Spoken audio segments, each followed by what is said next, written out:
Hello, my name is Bethany Couture, and you are watching a New York State music interview series called Local Limelight. I am sitting here today with Joe Altier. You got it. A.K.A. Just Joe. Yeah. Joe is a Syracuse native who started singing and playing the piano at the age of 5.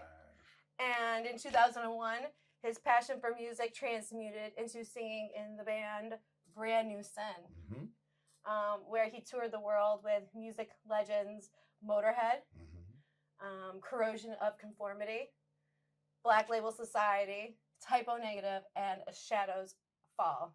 Yeah, it's a short list of a very long one, but those are the big ones. So some of the big Kitty, ones. you said Kitty. Kitty, Saliva, Breaking Benjamin, Slayer, Stone Sour. It's a long. There's a lot. All my favorites. Yeah. All my favorites. Brand New Sin is featured in the movie School of Rock. Yep. MTV's Homewreckers. Mm-hmm. Viva La Bam. Viva La Bam. The band then shuffled into sports arena, making music for UFC, ESPN, and the WWE's The Big Show entrance song, Crank It Up. Yeah. I mean, come on now. That's pretty iconic. Yeah. One of the most iconic ones ever, but yeah. You also, your vocals can be found on Mushroomhead's album, Beautiful Stories for Ugly Children. And you sang on the track Holes in the Void, alongside solo material Just Joe solo EP, My Demons, My Burden, My Life.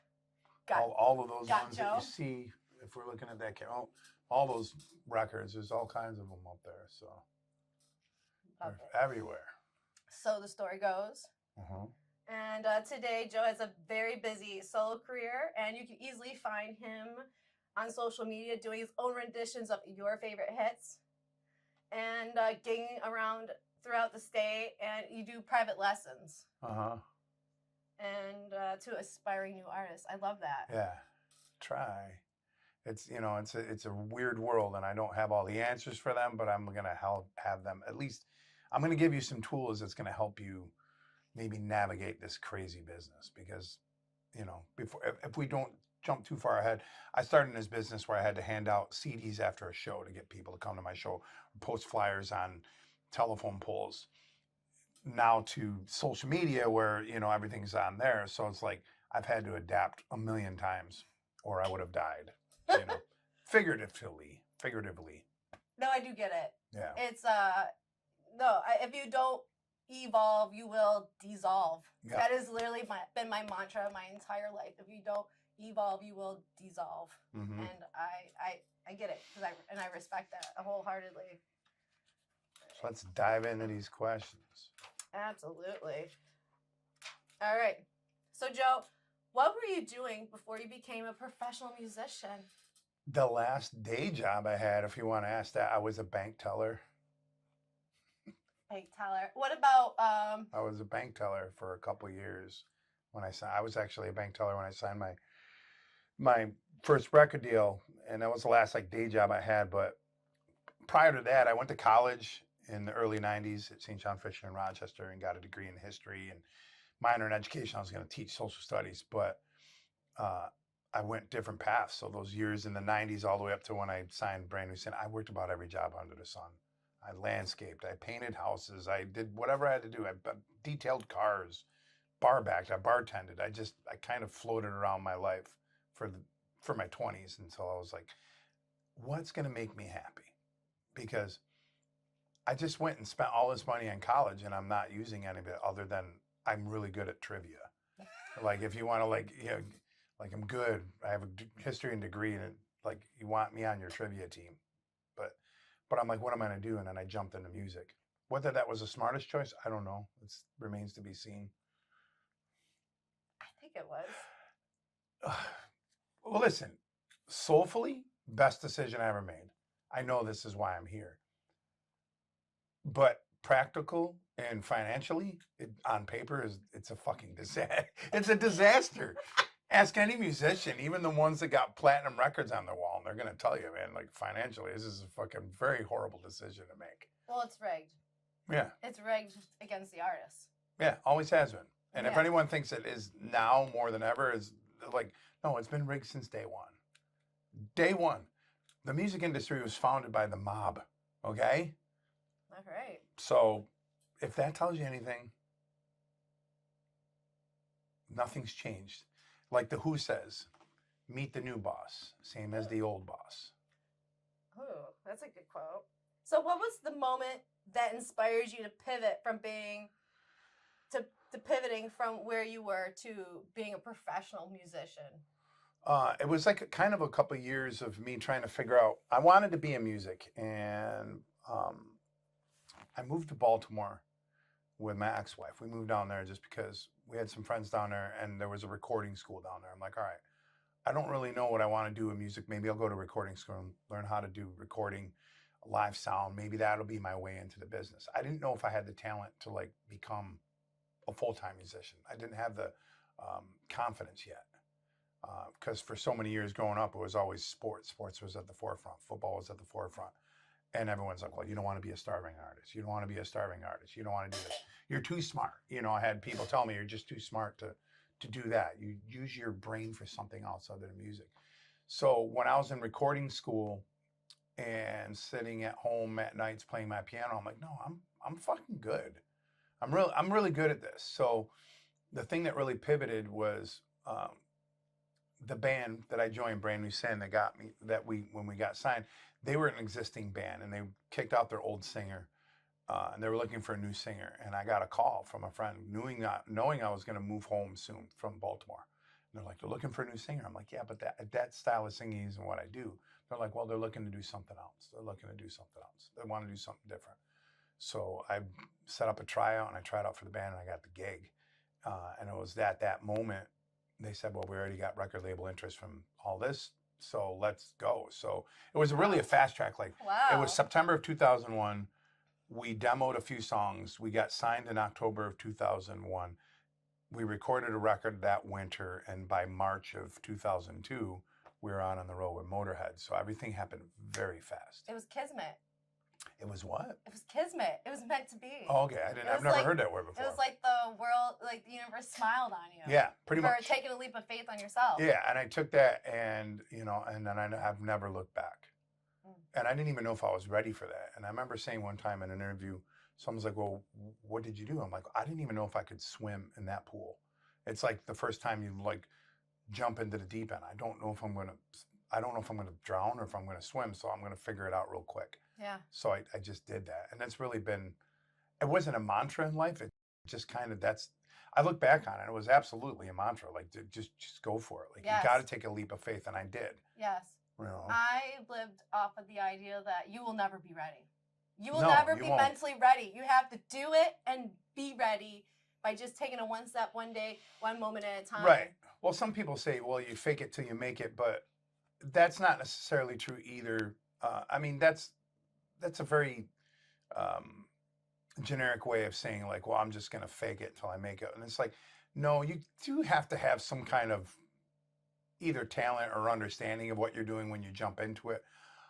But there is going to be a lot of times where you're like, you don't fucking know what you're doing. I mean, I'm 25 years into my career and I'm still sitting here wondering if I know what I'm doing, because things change so fucking quickly, It does. It does. You got that 100% correct. Yeah. So, what was your favorite band to tour with? Oh my God. MOTORHEAD was great just because, I mean, it was Lemmy. It's, you're touring with probably one of the most absolute legends to ever walk the planet. And watching that three-ring circus on a fucking daily basis was pretty wild. And also to get to know Lemmy on a personal basis and him to love our band. Like he said in interviews that he fucking loved our band. It's like, oh my God, I don't care what anyone says. I don't care what any critic says. Lemmy likes me. Fuck you. That is an honor. So, right. So that was a lot of fun. And I Black Label Society was great because I grew up as an Ozzy fan. So getting to know Zach and touring with them. But I don't know. One of my favorites was Typo Negative because Typo was just one of those bands when I was growing up or in my early 20s or late teens or whatever, when they came out, that they were just so cool and so awesome. So when we got a chance to know Peter and then him take us out on the road, I fanboyed every night with that, you know. Like I did a lot of bands, you know, like I'm touring with bands and people that I, you know, just worshipped. But now I'm out with one of the bands that I just think is the coolest thing ever. So yeah, I was fanboying every night. And then by the end of the tour, I was getting invited up to sing Black Number One every night. So Oh my God! So you're like living out your yeah, biggest fantasies. there's times I sit here and I kind of get down on myself, but then I sit here and I think about stories like that, and I could sit here for hours and tell you different stories. I'm like, man, my life has not sucked. This is pretty fucking cool. I've done some pretty fucking cool shit, you know. And you're still up to bat. I'm still up to You're bat. still up to bat. That's Yeah. the thing. That's the thing.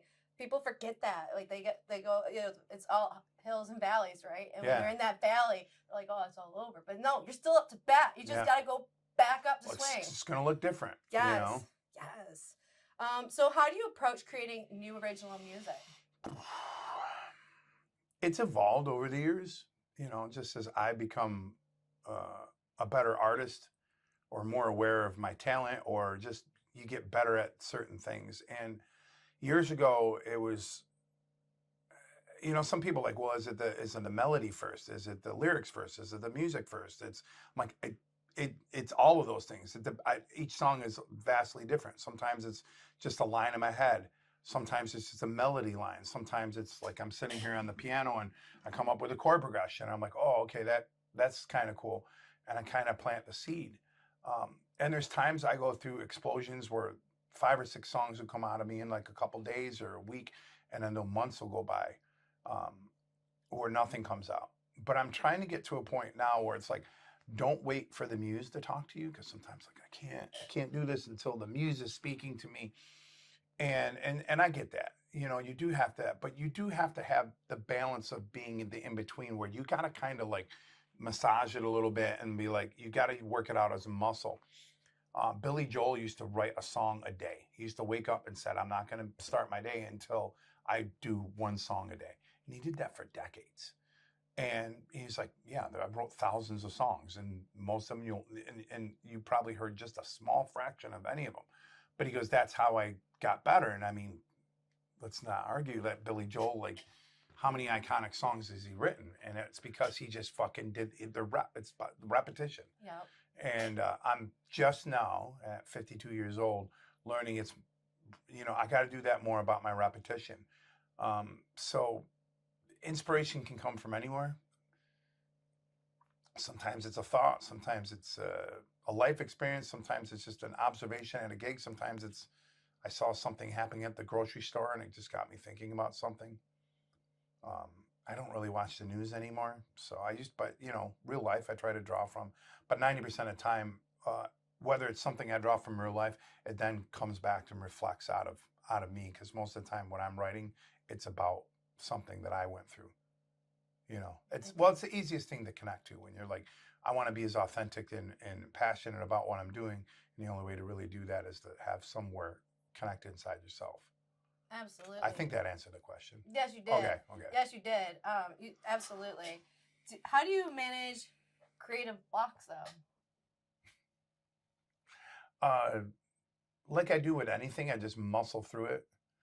You know, I just kind of white knuckle it sometimes. It's not always the best practice in any parts of your life. Sometimes you shouldn't be white knuckling things, but creative blocks, they're going to happen. But I think what keeps me in a creative space is that I'm in here every day, whether it's creating content or recording a song for YouTube or working on like this board that's behind us is like stuff I got to work on and projects that I'm doing for people.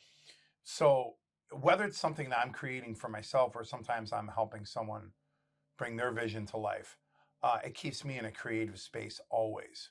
So the creative block doesn't happen as much as it used to, because I'm always putting myself in a space. It may look differently. It may not be something I'm doing, but it might be, you know, like I had somebody reach out to me not too long ago and like need me to like, they just didn't know how to present this song. They didn't know how to emote what they had in there. And I took their, you know, they weren't the greatest singer, but I took what they gave me and turned into a very emotive type of song. Oh, I love that. So, you know, so I don't hit those creative blocks as much anymore because I'm in I try to keep myself in it all the time, which is not always healthy either, because there's sometimes I need to fucking get out of it, because then the pendulum swings too far one way. And then you're in it too much, where then you got to like, all right, how do I get back to like, I need to step away from it so I can have some perspective, or just fucking breathe for a fucking second, Right. you know? Yeah, I do find for myself, even sometimes it can be ungrounding, even to be constantly in that space. Yeah, I mean, I don't know if it's a fault or a superpower of mine or whatever you want to call it. It's like that happens in all parts of my life. You know, that isn't just my music part of it all. The problem is the superpower happens, and that sometimes bleeds over in my other parts of my life, and it's tough. I mean, I'm one of those people, when I start something, I need to finish it then and there, even though like, hey, like, bro, you need maybe step away from it for just 30 minutes, maybe 2 or 3 days. But no, I have to finish this now. And then you get done and you wonder why, like, I'm having a panic attack or anxiety, or I can't fucking think. It's because I just, like, dude, you just melted your brain, bro. Like, you can't do that. You have to have some perspective. That's the Aries Cups in you. Because I'm 100%, like, if I don't do it immediately, I will lose the passion in it, and because I have to do it, I do it now, and I get it done and out of the way. Yeah, and well, I do it that, with and all my also, passion. I also feel like if I don't finish it, then I'm going to lose the magic that's involved in it. But I've also realized that the magic, sometimes you can't force it. It has to. Sometimes you got to wait for it to fall, you know. So, but I think, and you ask any creative that question, and they're all going to pretty much have a very similar answer, you know. Yeah. So this is going to be a little bit of these are going to get more into we're going to pivot a little bit. Okay. So how do you handle career setbacks? Man, I've had enough of them, that's for sure. Well, I figure you're a veteran in this field, so that's why I'm like... They happen all the time. It's a very legit thing. And that's why I want to inspire young people that are maybe newer how to handle and pivot things that might be more challenging. Right. Instead of me like trying to give this some kind of advice, I will say this. In the past few years, I've had some very big opportunities land on my plate. And whether they were like a TV show, you know, and being flown somewhere to try out for a TV show, and I didn't get the gig. And then a little over a year ago, I had the opportunity to go try out for a band that I grew up listening to, and be the backup vocalist and the keyboard player, like a band, like I had the posters on my fucking wall type of band. Wow. And didn't even know if I had the chops for it, not vocally, but keyboard wise, but I did anyways. And I didn't get the gig, but it opened up a few other doors that are still kind of sitting there. I mean, I can't count how many times I've had opportunities like that, and they didn't pan out. Yeah.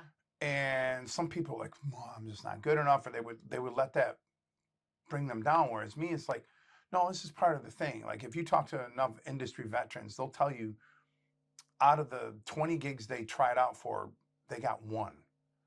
And this is coming from people that are highly, highly successful. Like, hey, man, we've been denied more than we've ever been told yes. So me, I like the experience. I like being pushed to a limit. That one tryout pushed me talent-wise to a limit where it was like I had to teach myself new tricks. And at the age of 50, when you're trying to teach yourself new tricks, it's a little bit harder than it was when your brain is a little more malleable. You know, when you're in your 20s, like, oh, it's easier. Like, hey, I can learn this new trick. It's a little bit harder when you get older because your brain operates differently, you know? Okay. There's a thing that happens psychologically where your brain goes from fluid intelligence to crystallized intelligence. And it usually happens in between your 35 to 40 range. So, yeah, teaching an old dog new tricks it gets harder. You can do it. So but it pushed me to just get better at something. And I took away something from that experience, not just like a really cool story to tell, but the fact that I walked away with it, with being a better musician, better knowledge. And I don't know, maybe that wasn't a gig for me. Maybe it's prepping me for something else. Maybe it's another gig. Maybe it's something that's happening inside of my life that I had to be ready for. Like, so those setbacks are going to happen. 95% of the time is going to be a setback. You know, here's an example. If you bat 300 in baseball, that means you get 3 hits out of every 10, 30 out of every 100. Like, if you said that in real life, like, man, I only got 30 hits out of 100, it doesn't sound like a lot, but if you hit 300 in the major leagues, you're in the top fucking 1% of players in batting averages. Oh, I like that. Okay? Yeah. So, like, 7 times you struck out and didn't get on base or whatever happened, but 3 times you did. It doesn't sound like a lot, but in the major leagues, you're in probably the top 10 batting averages. Wow. That is a way to think of it. I like to think of it as it's prepping you for something that's in more alignment. Right. You know? True. But you also have to think that that's, and if you had 3 out of 10 for odds at a casino, that would be fucking incredible. Yeah. So, like, you have to put it into other lights so that you don't beat yourself up, because creatives, we will beat ourselves up so much because of something that didn't happen. What does Dr. Seuss say? Like, don't cry because it's over, cry because it happened. Ooh. Or I think that's, I don't know, it's paraphrasing a little bit, but like, yeah, there's times I've wanted to quit. I mean, I don't think there's a day doesn't go by where I'm like, man, why the fuck am I doing this? You know, because I have a gig that just didn't hit, or I'm just burned out, and it's going to happen. But how you react to it, and like, dust yourself off. And keep moving, you know? I love that. So what do you do after tour for self-care? Because tours are very high moments, right? Yeah. And then you come home and there's this crash, right? Yeah. What do you do for self-care? Well, there was two eras in my life. One was the tour, like where I was out on the road a lot. And that was really the early 2000s to the mid 2000s where I got there. And now there's tours, but it's like, what I do on a daily basis now is still like touring, but it's just in a microcosm. It's just, it looks a little different. But when I would come home from those bigger tours, I was exhausted, you know, partly because, you know, you eat like shit, you sleep like shit. You're putting way too many substances in your body that you shouldn't be putting in your, and at that time in my life, I was, you know, partaking on a lot of different levels. So, I would come home. I remember I came home one time and my family was all happy that I came home, because I came home a couple days after my birthday, and like, let's have a birthday dinner. And I remember eating dinner and then going out and laying on the floor in my living room and falling asleep for like 18 hours. Wow. You know, so like, yeah, like I didn't even hear my family leave. Like, you know, they're like, hey, it was great that we came over, but you just kind of pieced out. I'm like, dude, I was in a van for 3.5 months. You know, I'm fucking tired, and I would just sleep. But it's really, I don't think people realize like what performances do. It's not just a physical thing, but like you're giving out your energy to the room, and whether it's 20 people in the room or 2,000 people in the room, you're giving it, and there's this very like push and pull energy that's going on.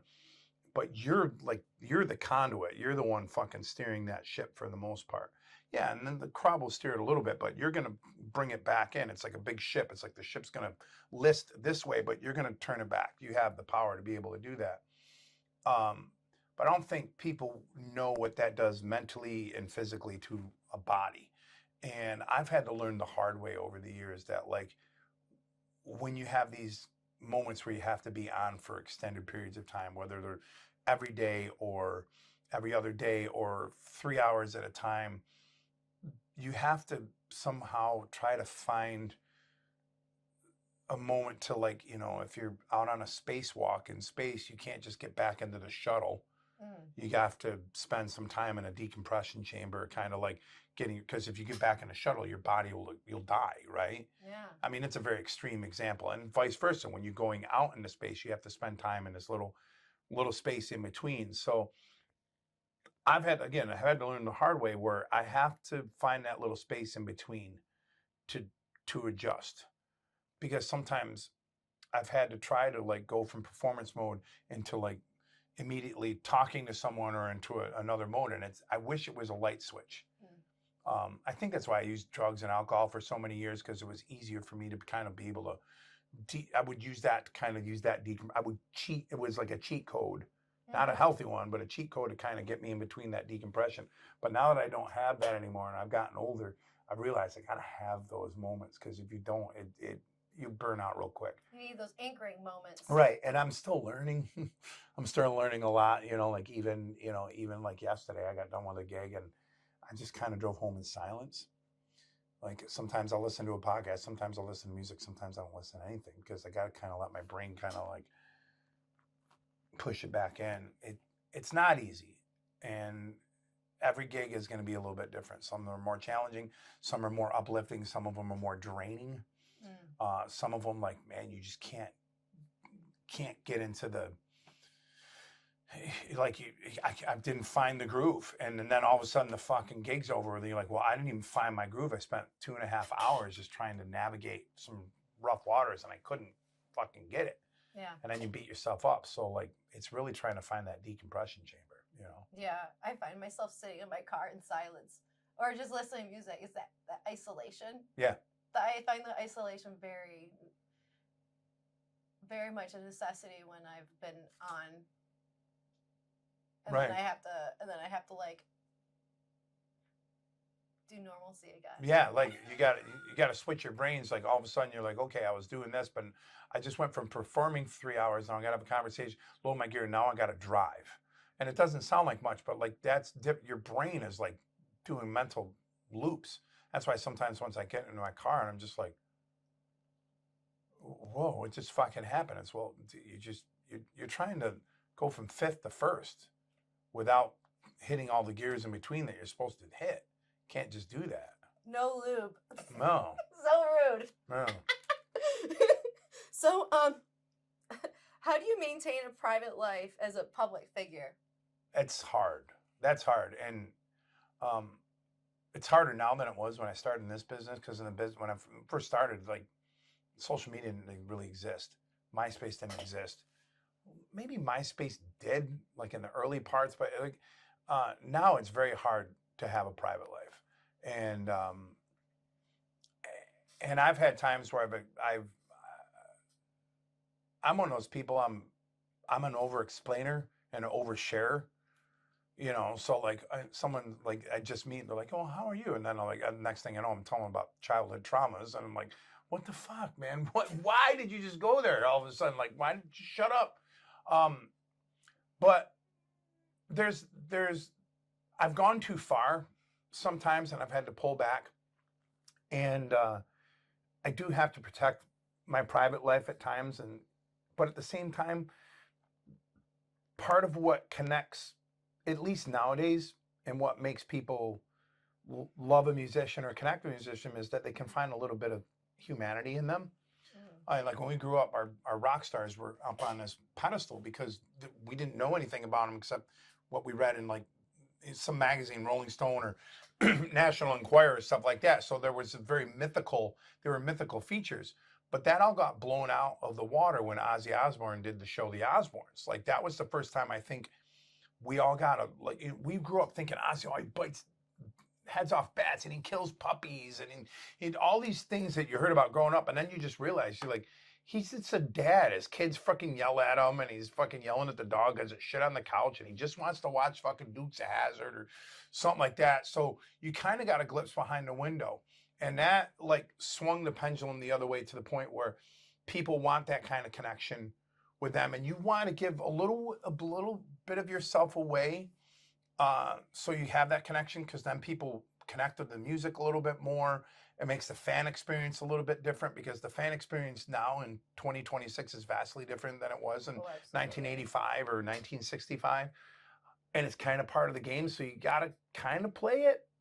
I'm still trying to figure that out, because there's times I'm like, I just would rather just shut my entire social, my personal life off, but I've almost gone too far. I think our generation didn't realize the implications of what social media can mean to your life. And I think we've gotten a little too far where it's almost hard to kind of, like the dam is open. You got to try to close that dam that's like fully rushing. I don't know if that answers the question, but it's really fucking hard. It's hard. It's hard, and there's times that I wish, and it's just something maybe I should work on a little bit more. There's got to be a way to have a little more of like, I'm going to give you a little bit, but there's some stuff I got to keep to myself. But it's also hard to when, you're in a public eye and people are taking videos of you, or they see you talking with somebody, or you talk with enough people, and then people will make, conjecture of what that conversation was. And then it's the game of fucking telephone that we played when we were a kid. It's hard. I don't really have a fucking answer for that other than that. I think when I saw you play that time, and that woman that came up to you with the beer, and you automatically said to her, "Don't spill your beer on me." Yeah, and then that was a boundary. You set a boundary. You did a very good job of on the spot setting a boundary, because I would admit that I would have had it dumped on me, because I would have just wouldn't. Well, I would have froze. I've been in that situation thousands of times, and people spill their beer on not only me but on my equipment, and I've had my equipment fucking go because of shit like that. And then the woman's like, "I wouldn't have fucking," and then she gets offended. And I'm like, "Listen, I'm not trying to offend you, but like." But that was a great example of setting a boundary Right. on the spot. You had to set the boundary, because if you didn't, she would have just continued to push. Right, and that's what people do. And I have. There's a lot of times over the years I didn't really use my voice in those situations, and I'm a people pleaser, so. And I don't want to offend anybody. Then all of a sudden this could turn the room on me, and there's a lot of things that you got to kind of wrestle with, even in the smallest gigs. And I don't think people realize it's not just like playing music to a room. Like you gotta know how to navigate that room. There's so much mental juggling going on in those moments. And when people think just because you're not on a stage or you're one person and they can come up into your space, and like, I love it when people like want to have a conversation with me, and I'm in the middle of fucking singing right now.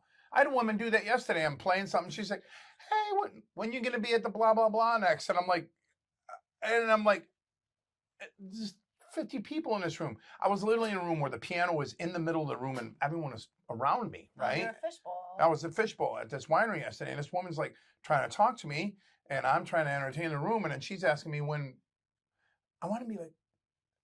I have a website. Go to my website. It's on there. And I love that someone wants to ask me personally, but at the same time, that wasn't the fucking time to ask. And then she tries to get a little bit closer, because I'm trying to I don't know what to do. And then she spills my fucking water everywhere. And then I lean down, I have to stop, and then and then our heads bonk, and I'm just like, oh my God. What makes you think you can just come behind my stuff? Sounds like you need a bouncer.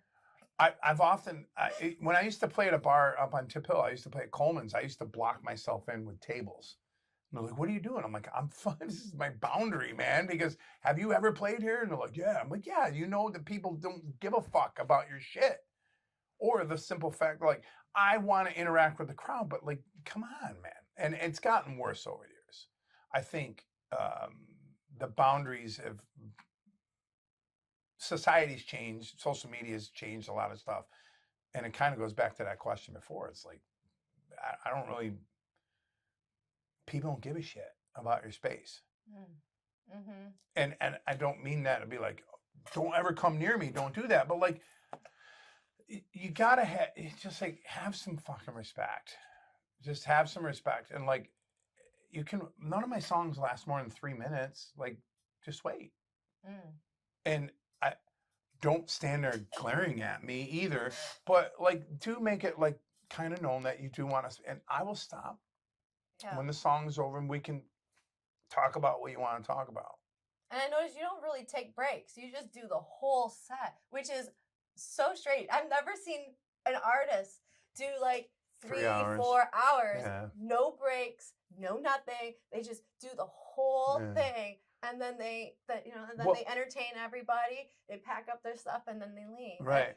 Usually there's like that 15 minutes in between. But even still, you wouldn't have been taking a break per se. You'd be entertaining people just in a different setting. I do that for a couple of reasons. One, if the room is vibing and it's also a business thing. Like, if people are spending money, that's how. I mean, I'm not I would love to say I'm in the music industry, but I'm in the food and beverage industry, right? And the more food and beverage that is being sold, the more I'm going to get booked and the more I'm going to get paid and the better relationship that I have with these venues. So I see bands sometimes, the bar is bumping. You got them and you're like, hey, we're just going to take a 15-minute break. Dude, you just might as well put the fucking pin right in the balloon. Don't give these people a chance to fucking think. Because if you give them a chance to kind of like, all right, yeah, maybe we should go. Or like, hey, something else, like, don't give them a chance to do that. Don't give them a chance to do that. If the things are flowing, then do that. Once in a while, and only because I'm gotten older, my bladder doesn't function as well as it once did. Like once in a while, I have to take a break just to pee, and I'll do that quick. But there's other times where, yeah, maybe I'll take a 15-minute break. But sometimes I do that. I have to go out to my car because sometimes I'm just like, my anxiety's up or my brain, I need a reset real quick for a lot of different reasons. And I try to do that because sometimes when I'm just white knuckling or pushing too hard, it's not a mentally good thing to do because then I'm fucked afterwards. But my thing is I'm there to do my job. And then also I stopped taking breaks really when I used to take breaks, and that's when I get myself in trouble. You know, hey man, let me buy you a beer. Let me do you want to do a shot? You know, and in my drug days, we're like, hey, you want to go do a bump? You want to go out and smoke a joint?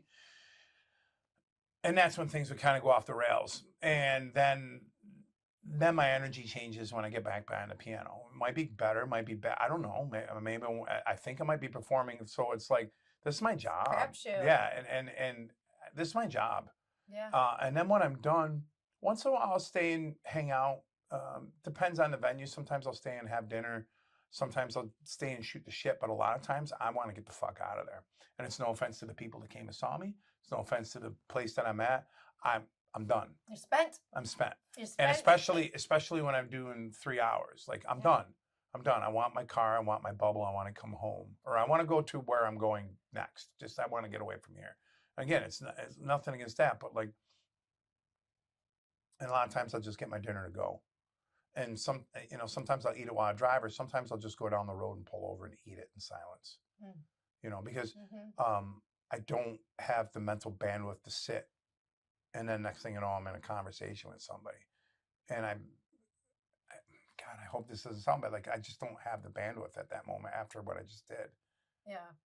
I don't want to sound like a diva, but I'm also trying to, like, I got to protect my energy as I'm gotten older. Okay.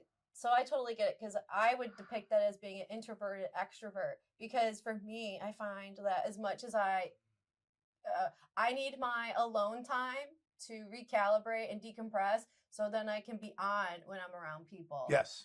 Agreed. Otherwise, it's tough. It's energetically tough. Right. And it's harder now than it ever was, just because having cell phones and social media and everything, that the technology that we've gotten, we're so connected now. Whereas like when we grew up in the 80s, like the only way that someone could get a hold of us is if we had to be home when the phone rang. If you weren't home and you were just driving down the thruway, no one could get a fucking hold of you. Oh, I loved it. And now someone will reach out to you and they expect immediate response. Or they see that you read the message. I hate it when I can't turn off the read messages thing. And someone's like, and might go a day or two without getting back from them, sometimes longer. And it's like, hey man, I know you read my message. It's like, motherfucker, come on, man. We should not be. Our brains aren't wired for this. Here's the thing. Our brains, technology has developed quicker than our fucking reptilian brains have been able to handle. And now we're expected to, our brain, our hard drives are expected to have evolved as quickly as the technology has, and it hasn't.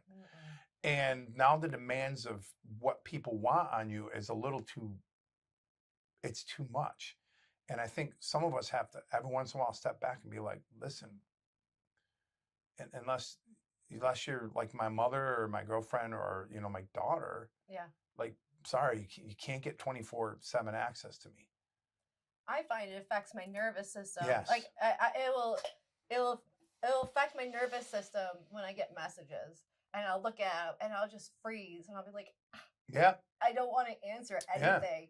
I just want to be alone. Because I mean, even with landlines, like I would ignore phone calls all the time. Yeah. You know, because for me, even then, it affected my nervous system. It felt unnatural to have people be able to contact you all the time, Yeah. and that's why I love being able to just put the phone off the ringer. Yeah, I miss those. I mean, you can still do that now. You turn the shit off, but it's hard, and it's boundaries are something all of us need to work on. All of us do.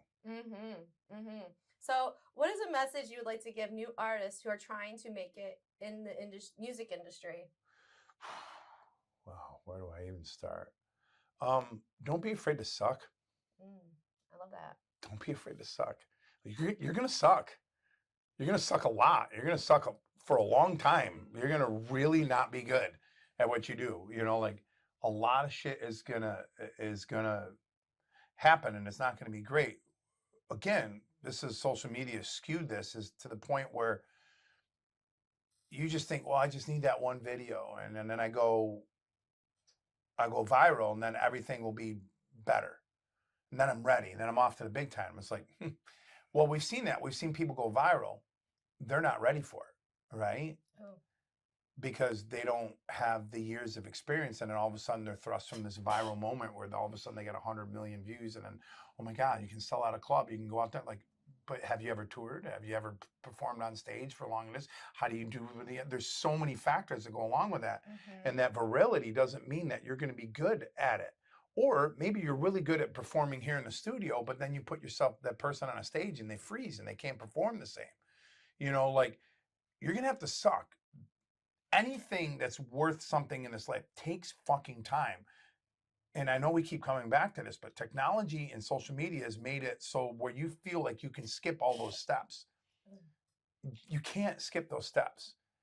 I had this conversation with a friend of mine yesterday, and we were talking about Gene Simmons and Paul Stanley's kids have a project called Simmons Stanley. Really?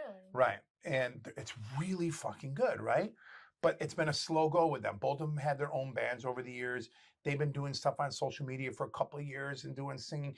And then they're starting to slowly release songs. You can see them slowly, like, this is a process for them. And it's like, well, they're learning from the best. They're learning from, you know, their dads are like icons that know what it's like to have to Kiss didn't happen overnight. They had 2 or 3 records. They thought they were going to be in the shitter, and then before they finally broke, and they had to suck for a long time, and they had to do this thing that goes back to the 60s, and Kiss didn't hit their peak until probably 10 years after they got going, you know? Really? From when they started as a band called Wicked Lester all the way up to what we know as Kiss. That takes time. The Beatles, they were in a club in Berlin for like 6 years, just playing 8 hours a day, 10 hours a day, nonstop. Black Sabbath, the same way. Van Halen was a party band in Southern California playing everyone's backyards for years before they became these overnight successes. You can become an overnight success easier now than you ever have on your own terms. You don't have to wait for a record label. You don't have to wait for a radio station to play your stuff. We have these things now. And then that allows you to reach literally billions of people like that. And things can happen much quicker. But what happens underneath that all, and going back to the Simmons Stanley thing, we were talking about, it's like, I love how they're doing this. They're doing this very slow, and there's purpose and there's intent behind it. Do not skip those fucking steps along the way. I don't care what the technology does. I don't care if you have a viral moment. If you don't have that foundation underneath you, it's not going to fucking work. So don't be afraid to suck and listen. Learn. Take time. Go slow. I know you don't want to. I don't want to go slow. I fucking hate. I'm not patient. I've had to be. I'm still here, fucking 25 years in my career. Somehow there's some kind of patience still involved. That's the Aries. Right. It's the Pisces Aries thing. It's like, I got no patience. No patience. I have no patience in these Wanted it yesterday. Yeah. Done. But yeah, like don't skip those steps. Like go back and learn from the old rock stars and what they did. Like the Beatles were not an overnight sensation. Black Sabbath was not an overnight sensation. Van Halen was not an overnight sensation. Go read a book called Outliers by Malcolm Gladwell, and it basically describes that. Mm. It's a 10,000 hour principle. Yes. 10,000 hours of doing one specific thing, which is roughly about 10 years. Wow. That's a long time. It is. But if you want sustained success, you can have all those other things. Once you get to those 10,000 hours, yes, timing, luck, right people, all these things are going to come along and be, they will be a factor. But if you don't have those 10,000 hours, it ain't going to fucking mean shit. So. All right. So what projects are you currently working on? Currently, I'm trying to do a new Just Joe album, and I haven't done a full original Just Joe record. I mean, am I gonna do a full record? I don't fucking know. I mean, what's a full record anymore? Like I don't listen. Rare that I listen to full records anymore, let alone do it. But I'm working on a batch of songs, and because the last time I did any major batch of songs was in 2020. It's been 6 years since I've done like a full record. So it was time to I went back and started revisiting old songs, writing new songs, using the technologies that I have now. There's, I hate to say this word because it's a buzzword, but like AI, I'm using certain AI aspects to help me come up with different ideas, expand on ideas, so I'm kind of leaning in and putting some new tools on my tool belt, utility belt, and try to do that. But that's my main project that I'm working on. I don't have a timeline. I tried to do a Kickstarter. I've had a couple successful ones in the past. I tried to do one in December, and it kind of blew up. It didn't succeed. Yeah. For a lot of different reasons. I think, timing. I think the economy really fucking hurts right now. And I think the universe didn't want me to work with the people that I was aligning with at that time. And it showed itself after the fact. Once that failed, there was, without me getting into detail, there was a few people that were going to be involved that ended up not being people that I should have had in my life, period. So I think it was the universe being like, no, you don't need to be doing this record. One, now, because I think you got more to say, and two, these people absolutely do not need to be involved. So I'm doing that, but the other projects that I'm working on that aren't they're creative. I'm launching a Patreon on April 1st. It's something I've been wanting to do for a number of years. I finally did a mailing list. I had a mailing list for a number of years, but I wanted to do it correctly because the algorithms hide your shit a lot, and no one's out there trying to suppress you. Everyone's like, "Oh, I'm getting shadow banned," or I'm like, "Dude, first of all, get over yourself.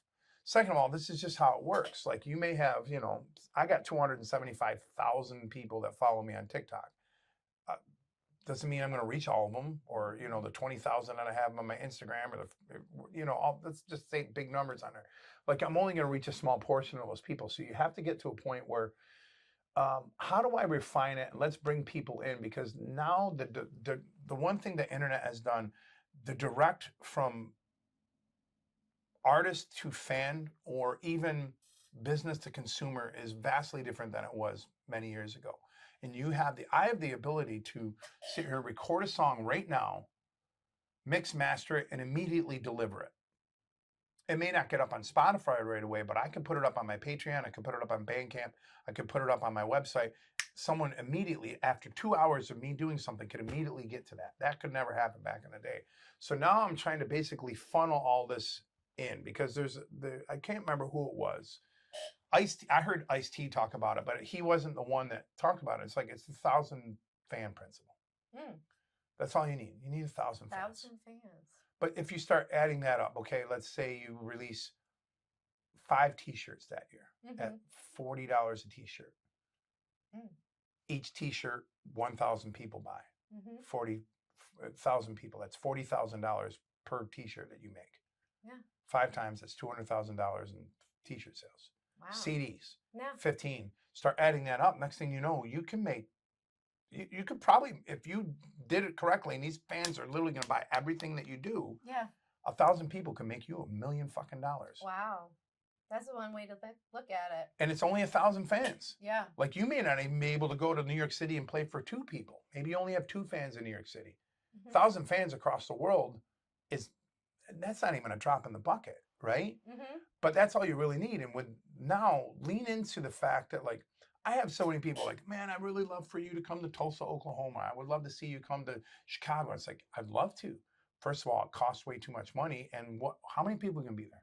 You and maybe 3 other people? Yeah. Like the promoter's going to lose their ass. I'm going to lose their ass. So now I have to lean into the technologies where now I'm like, okay, let's build this community. And that's one thing I learned in my years on Twitch. You build a community. And now you take that funnel. Now I'm going to use platforms like Patreon, my mailing list, and be like, hey, you want more access to me. Don't wait for the algorithm to serve me up, because there's times people are hitting me up on TikTok. They're like, where have you been? I haven't seen you in a while. It's like, I post every day, motherfucker. What do you like? But the algorithm isn't serving in them, and they're not actively searching me. And it's nothing against them. So it's like, okay, you want direct access? Here's an email list. You're going to get everything that I do. Here's a Patreon. Like, oh, I want a full version of that song. Where to go? Go to my Patreon. Yeah. Download it. And then with the Patreon, I can build that community, and what if I get just 100 people inside of there? Next thing you know, that's making me enough money to warrant like, okay, yeah, I can do a full production of this song. I don't have a record label. I don't have a manager. I don't have anything. So like when someone's like, man, I really love a full version of this song. Awesome. I would love to do that for you, but that takes time and money. And putting up on Spotify and doing all that stuff, I'm never going to see a return on that investment. It's just Joe. Right. It's just Joe. It's literally just Joe, like translates in a lot of different ways. So it's just me on all the levels. So it's tough. So like I think I'm working on a new record, and I'm helping other people with projects, and I'm trying to help younger musicians, and whether they trying to learn the business or write a song or learn social media or just want to pick my brain for a little bit off of those services now. I can't just go out to a cup of coffee for everybody anymore. You can't get access to 30 years of knowledge for a cup of coffee anymore. I'm sorry. It comes with a price. Right. Because some people want that access, and some people I do. I mean, sometimes there's symbiotic relationships, and we get things from each other. But at the same time, like if you went to somebody else, you're going to get a service. I'd love to pick your brain about my oil change. I'm sorry, it's still going to be $100. I'm going to do your oil change. So I'm trying to do a bunch of different things, and I wouldn't mind even branching out into helping businesses or other people expand their brands and their creative process. It doesn't have to always be musicians. So where are some places people can find you this year? I play all over Central New York. If you go to justjoe.com, and you can find my schedule on there. Or you can find me online. It's very easy to find me online, but I never know what's going to happen next. I don't. In this business, I don't know what's going to happen. A phone call could happen today, and things can change drastically. And it's happened. Blink of an eye. Like I said, that band that I went and tried out, and I don't say the band's name, and everyone, if you're super close to me, you know who the band is, but I don't say it just because some of those doors are still kind of open. And I also don't want to say like I'm chasing clout, or if they started talking about it and bring my name up, then I'll talk about it. But I don't know. It's kind of a what's the word? I don't know what I'm looking for. It's like a seed in the garden, and it's not quite sprouted. Right. Well, and it's also respect for their process. Absolutely. And what they did, and it's just kind of an unspoken.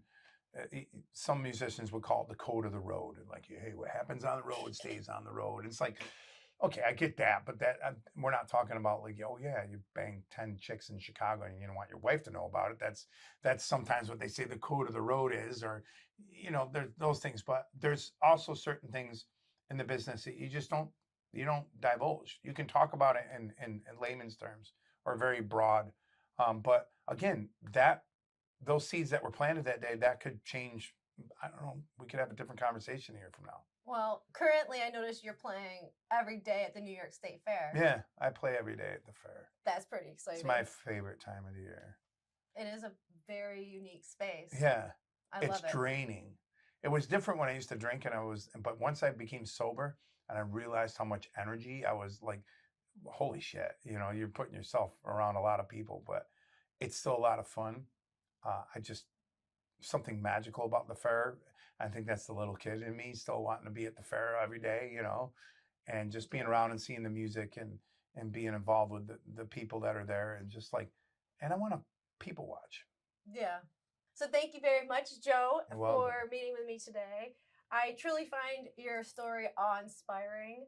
And you not only have an amazing voice, but a big presence that can be seen on and off stage. And I only hope that this interview reaches the right audience and moves them as much as you moved me, just getting to know you and chit chat with you. And thank you so much. You're welcome. I greatly appreciate you. Yes, thank you.